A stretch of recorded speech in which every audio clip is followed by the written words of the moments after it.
Dear students, all the organisms on earth are made up of tissues. The cells in their body aggregate together to form tissues. When we talk about plant tissues are mainly of two types: meristematic tissue and permanent tissue. Meristematic tissues are those which are rapidly dividing tissue, and their function is only to divide throughout the life in the plant body. Meristematic tissues are of three types: apical meristem, lateral meristem, and intercalary meristem. As you can see in this picture, apical meristem is found on the top of the shoot, whereas intercalary meristem is found at the base where the branches are arising, and lateral meristem is found at the lowermost part of the plant, usually the path from where the stem is usually seen coming out from the soil. So these three type of meristematic tissues have separate roles. Apical meristem, they lead to root and shoot elongation. Lateral meristem, they help in increasing girth and diameter of the plant, and intercalary meristem help in formation of branches. Now when we talk about the permanent tissues are those which are actually made up from the meristematic ones, but they have lost the property of cell division and they have started performing some specific function.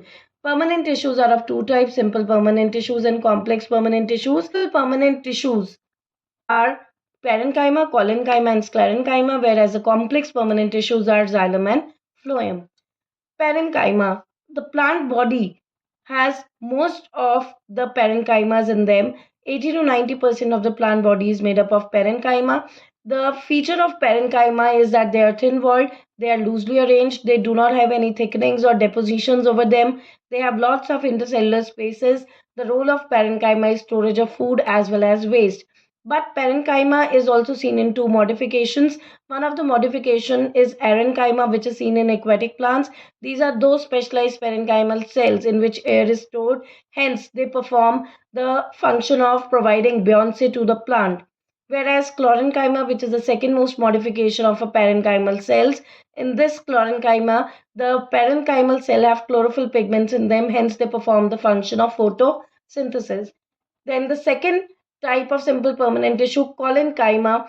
This is very important for the plants because it helps in providing flexibility to the plants. You might have seen that on a windy day the plant bends, but after some time they get back to their position again. It is only because of the collenchyma.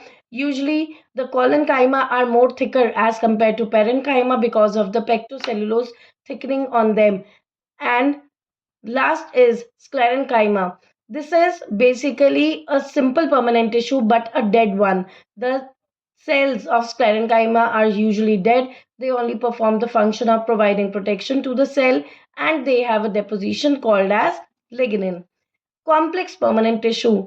Complex permanent tissue, as the name suggests, is very much complex. The complex permanent tissue is not made up of single type of cell. There are combination of different cells which come together and form a complex permanent tissue. One complex permanent tissue is xylem, which mainly performs the function of conduction of water and minerals in the plant.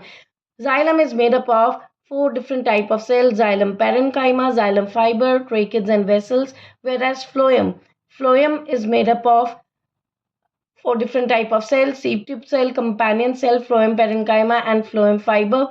The main difference between both of them is that xylem perform the function of water and mineral translocation, whereas phloem perform the function of food translocation. The second difference is that xylem conducts water and minerals only unidirectionally, that is in one direction, whereas phloem conducts food multidirectionally.